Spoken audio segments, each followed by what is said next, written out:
Hey guys, Chan here with the InnerBark Outdoors channel. If this is your first time on my channel, welcome. I do 2 videos a week on outdoor survival, do-it-yourself, and also reviews.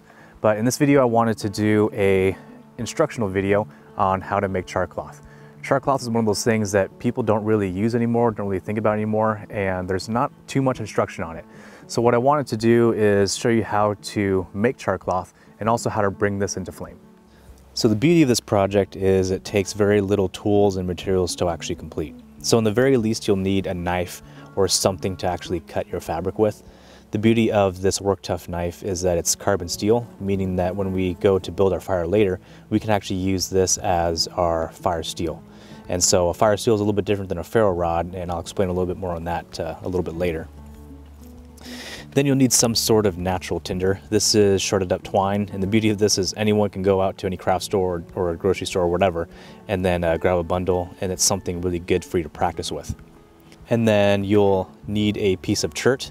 Chert is a naturally occurring mineral and is commonly found alongside sandstone. So if you're near a road where they use sandstone as sort of like a bedding, that's a good place to look for this. Alongside railroad tracks, be careful. And then also along certain riverbeds. So this is something that they use a lot for arrowheads back in the day, and it's something that can be found most any place. And if you can't find this place, or if you can't find this mineral around your area, I'm going to try and source a bunch of this stuff and have it on my online store, so stay tuned for that. You'll also need some sort of tin. This is like a mint tin. And the beauty of this is that it's not aluminum or anything like that, so you can use this for quite a few firings before it wears out, especially if you really control the temperature of your flame. Of course, you'll need some sort of cloth, and this is going to need to be natural cloth. I can't stress that enough. If you use synthetics, it's just going to melt and pool inside of your tin, and it's no good. You don't want that. And then you'll also need some sort of heating device. This one just happens to be a canister stove.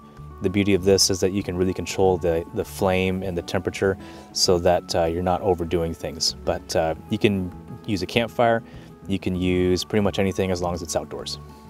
So in order to get this all to work, we need a gasification hole. And essentially that is just a small pinhole somewhere in the center of your tin. And I like to make the hole from the top. And since we have a little bit of a lip here in order to keep it from caving in, I found something a little bit raised right here, which is just a little bit of an exposed root. So we'll put the middle of the tin about center. You can kind of feel how firm it is right there. You'll take the tip of your knife, or alternatively, you can use a small finishing nail. And then you'll just make a little hole, just like that. So we're gonna need to have this cloth into more manageable pieces so that it fits inside of the tin.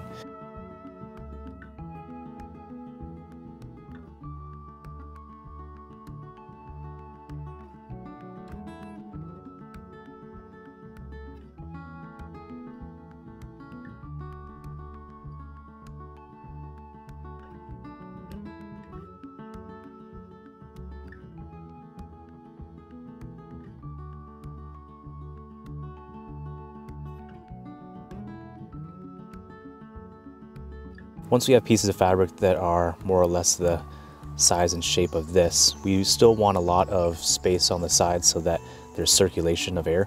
But go ahead and pack this up.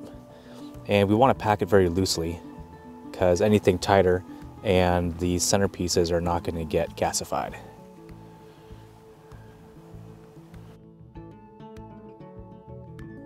Boom, nice and loose. Let's go ahead and close this up.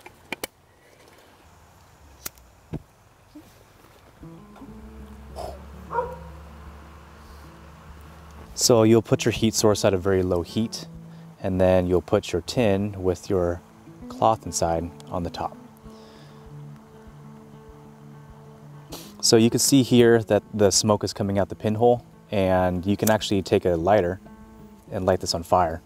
And that's when you know that everything is gasifying and a lot of that carbon from the canvas is burning off, leaving you the char cloth at the end. So a lot of that smoking has stopped. So what I did was I turned off the heat, and I'm going to let it cool before I open it up.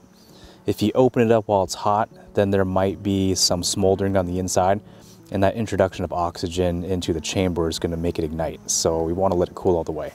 All right, so Now that everything's cooled, let's go ahead and open this guy up. And there you have it. So you'll see all the tar that's kind of built up on this. That is from coming off of the canvas and condensing onto the cooler metal.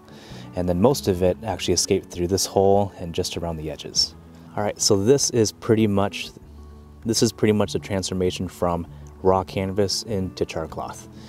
Obviously it's a lot darker, it's black instead of almost a white, but it's a little bit lighter and you can feel it, however slight. And then also it is a lot more delicate. So just a small little bit of pressure and it'll tear. But most importantly, it'll catch a spark. So basically, this is a piece of chert. So with this piece of chert, also known as flint, we're gonna use this to start our sparks. And the way this works is that the chert is a lot harder than the steel that we're gonna be striking it against. And we're gonna use an edge along the stone here. And what that does is it shaves off a small little filing when we strike the back of the knife. And that little filing, because of the high friction, turns into high heat and it ignites that little tiny piece of steel and it glows orange, and that's what we call a spark. So that's pretty much it. So there's a couple ways to do this. There's one way, which is kind of like I think it's a little bit harder to do. That's to take your firesteel like this and with your Charcloth somewhere down here, is to hit it and to cause a spark to land onto the Charcloth. That requires quite a bit of aiming, and you know, it's not exactly rifle shooting. It's hardly predictable where it's going to go. So what I like to do is what they call the taco method. So you'll wrap this around the edge that you're going to use and then pinch the cloth away from the edge so that you don't hit your fingers. All right, a couple of those strikes. So you'll see the embers already growing quite a bit. And so if we were smart, we have our tinder bundle all ready. And then we'll place our little Charcloth in the bundle, kind of surround it, make it nice and comfortable, like so. And if I can focus. And then once our Charcloth is nice and comfortable inside of our tinder bundle, we're just gonna gently blow.